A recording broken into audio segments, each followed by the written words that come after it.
बिस्मिल्लाहिर्रहमानिर्रहीम। नाजरीन, ये खाकसार तारिक अमीन अपना यूट्यूब चैनल TC अंक ऑफिशियल लेकर आपकी खिदमत में हाजिर है।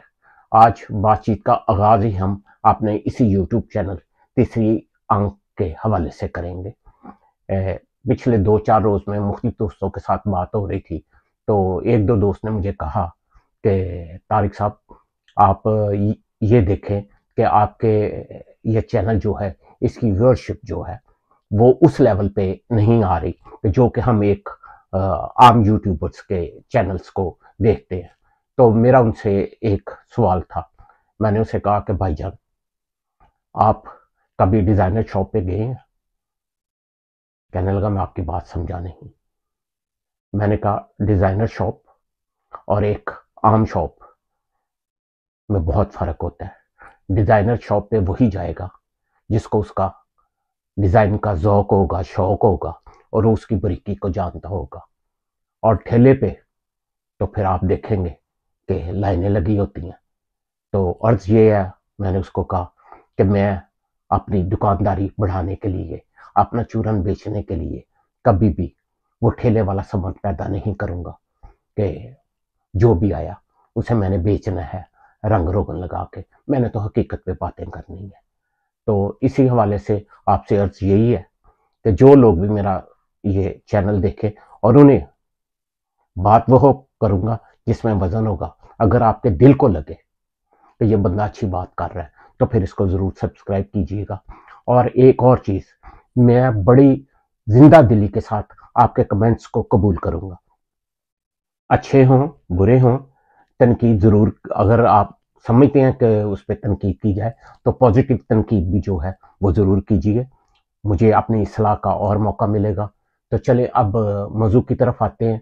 मेरा मौजू जो है वो परसों ये कैबिनेट मीटिंग हुई और उसमें उन्होंने FBR के हवाले से अनाउंस किया कि उसमें रिफॉर्म्स हो रही हैं।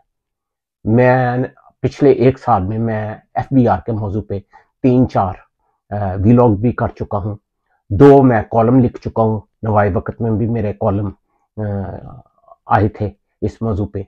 कुछ स्क्रीनशॉट जो है मैं अपने उन कॉलम्स की आपके साथ इसी स्क्रीन पे शेयर भी करूंगा, जिसमें मैंने अर्ज की थी कि इस FBR की तबाही जो है ये कैसे शुरू हुई। मैंने अपने कॉलम में पूरा एक 1947 से लेके एक हिस्ट्री बयान की थी कि इसमें कौन कौन से चेयरमैन आए जिनके अच्छे नाम थे। उस आर्टिकल में मैंने उनको भी बताया। फिर उस आर्टिकल में मैंने मुख्तसरन ये बताया था कि ये देखें हमारी बदनसीबी कि वो FBR जिसमें तकरीबन कोई 4 टोटल 5 मेंबर होते थे जब ये सेंट्रल बोर्ड ऑफ रेवेन्यू होता था, और 2 के 3 DG होते थे। टोटल ये ऑफिसर्स जो हैं ये बनते थे कोई तकरीबन 10 के करीब, ग्रेड 20 के। और इनका पता होता था कि ये किसने कलेक्टर कहाँ पे लगना है, क्या नहीं लगना। लेकिन ये ओहदों की बंदर बांट जो है ये इस तरह शुरू हुई कि जैसे जैसे सीटें क्रिएट करने के लिए इसको तकसीम जो है वो तकसीम दर तकसीम होती गई इसकी FBR की। इसमें अब आप देखें कि मेरा ख्याल है 50 से ऊपर जो है इस वक्त मेंबर्स मौजूद हैं। DG लाइन लगी हुई है। कलेक्टर्स का ये हाल है कि जिन सीटों पे कभी डिप्टी सुपरिटेंडेंट पोस्ट होते थे, लाहौर एयरपोर्ट की बात कर लें कि 1981 में ट्रैफिक का एक डिप्टी सुपरिटेंडेंट इंचार्ज होता था, जहां पे आज एक कलेक्टर बैठा हुआ है। क्या देखें, Faisalabad collector, Sargodha collector, Kohat collector, मैं कहता हूं किसी शहर का नाम ले ले, अब वहां एक कलेक्टर नहीं 3-3 कलेक्टर बैठे हुए हैं। कलेक्टर अपील लाइनें लगी हुई हैं। किसी जमाने में कलेक्टर अपील सिर्फ एक कराची में बैठते होते थे, एक लाहौर में बैठते होते थे। अब हर शहर में ऑनलाइन होने का मकसद ये था कि जितना ये हमारी अफरादी कुव्वत है इसको कम किया जाए और ऑनलाइन करके चीज़ों को जो है आसान किया जाए। लेकिन हमने क्या किया, उस आड़ में हमने वो की है। अब मैं इस पे एक मुकम्मल वीलॉग करना चाहता हूँ। मैंने कुछ दोस्तों को दावत भी दी कि अगर मैं ये वीलॉग करना चाहूँ तो जो डिपार्टमेंट के कुछ लोग हैं تو ان لوگوں نے معاوضت کا اظہار کیا. انہوں نے کہا کہ تمہیں پتہ ہی نہیں ہے کہ ہم لوگ کس طرح نشانہ بنتے ہیں. اور اس کی ایک مثال انہوں نے دی کہ انہوں نے کہا کہ یوسف عبداللہ کے زمانے میں ایک میں تھے کلیکٹر سے یا ممبر تھے, ان کا نام تھا افضل بھٹی.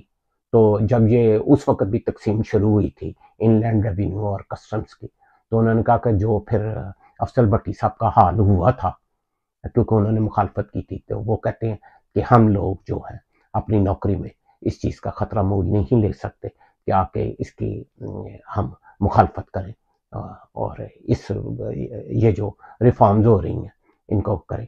اس سلسلے میں مختصر عرض یہ کروں گا کہ اس وقت ایف بی آر میں گریڈ 22 کسٹمز کے 2 آفیسرز بیٹھے ہوئے ہیں اور ان دونوں کی پوری کوشش ہے کہ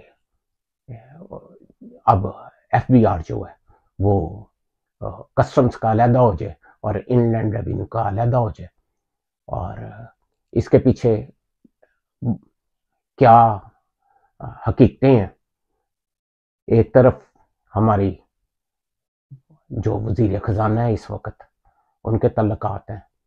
ایک صاحب جو ہیں وہ کوئٹہ سے تعلق داری جو اچھل کے ہمارے کاکڑ صاحب اس بل کی حمایت کر رہے ہیں, لیکن اس کابینہ کے اجلاس میں 3-4 لوگوں نے, جس میں یہ فواد حسن فواد اور لا کے, ان سب نے بہت اچھی بات کی ہے کہ یہ امینڈمنٹس جو ہیں یہ اس طرح ایک قلم کی جنبش کے ساتھ نہیں ہو سکتی, اس کو باقاعدہ ڈسکس کرنا پڑے گا اور اس کے لیے ہمیں پارلیمنٹ کی بھی اپروول لینی پڑے گی اور یہ نگران حکومت کے مینڈیٹ میں نہیں آتا.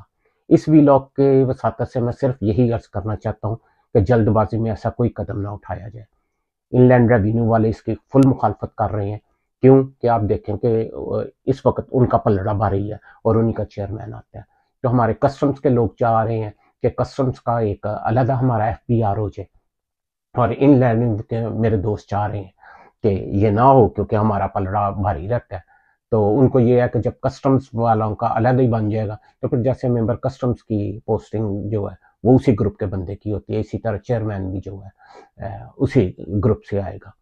تو یہ ایک خاصا توجہ طلب معاملہ ہے جس کی طرف میں نے اس وی لاگ میں توجہ دلانا چاہ رہا ہوں ارباب اختیار کی کہ جلدی میں کیے ہوئے فیصلے آپ سوچ نہیں سکتے کہ یہ جو آپ ریفارمز کرنے جا رہے ہیں اس کا کتنا خرچہ اور اس کی کیا تباہی جو ہے وہ اس ایف بی آر کو اٹھانی پڑے گی. اور ایف بی آر کو تو کیا اٹھانی ہے, شخصیات تو موجیں کریں گی, لیکن یہ ہے کہ حکومت پاکستان کے کتنے خرچے بڑھیں گے. آپ یہ دیکھیں کتنے ڈائریکٹر جنرل اس میں آ رہے ہیں, ان کی تنخواہیں, ان کی مراد, پھر پورا نیچے سارے ڈائریکٹوریٹ اسٹیبلش ہونی ہے, سارا کچھ. تو ان سب بریکیوں کو کرنے کے لیے یہ چاہیے کہ نیشنل فورم پہ پہلے اس پہ ایک پھر حاصل گفتگو کی جائے اور پھر جو ہے کوئی قدم اٹھایا جائے, ورنہ یہ تباہی ہے. فی امان اللہ.